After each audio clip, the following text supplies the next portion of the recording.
మా ఊర్లోకైతే లింగాపురం కోళ్ళైతే వచ్చేసినాయి అనమాట. కోడి కనపడితే కొనుక్కొని ఉంటామా? అది కూడా రూ. 100. ఖాళీగా ఉన్నానని చెప్పి ఈ నీళ్ళనైతే నన్ను వేడి చేయమన్నారు. అదెందుకో నేను తర్వాత చెప్తాను. ఈ లోపల హీటర్ కోసం వెతుకుతుంటే అదైతే కనిపించలేదు. మొన్న హైదరాబాద్‌లో కొన్న రూ. 100 హీటర్ అయితే కనిపించింది. ఈ కోడైతే ఇక్కడ కూర్చొని ఏదో ఆలోచిస్తుంది. అన్నిసార్లు అడిగారు ఎక్కడికి వెళ్తున్నావు అని.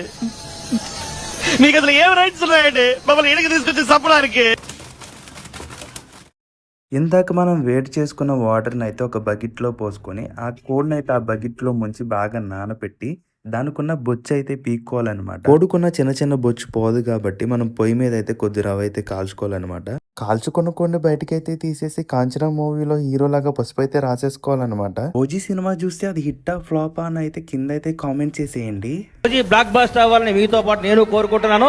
అది తప్పకుండా బ్లాక్ బాస్టర్ అవుద్ది. ఈ రోజు మా ఇంటి పక్కన తాత అయితే చేపల వేటకి వెళ్ళాడనమాట. ఆయనైతే మాకు కొన్ని చేపలు అయితే ఇచ్చేసాడు వండుకోమని. ఖాళీగా ఉన్న నేను ఉల్లిపాయలు అయితే కొయ్యమని ఇచ్చారనమాట. నేనైతే చైనావాళ్ళలాగా చకచకా కోస్తాను.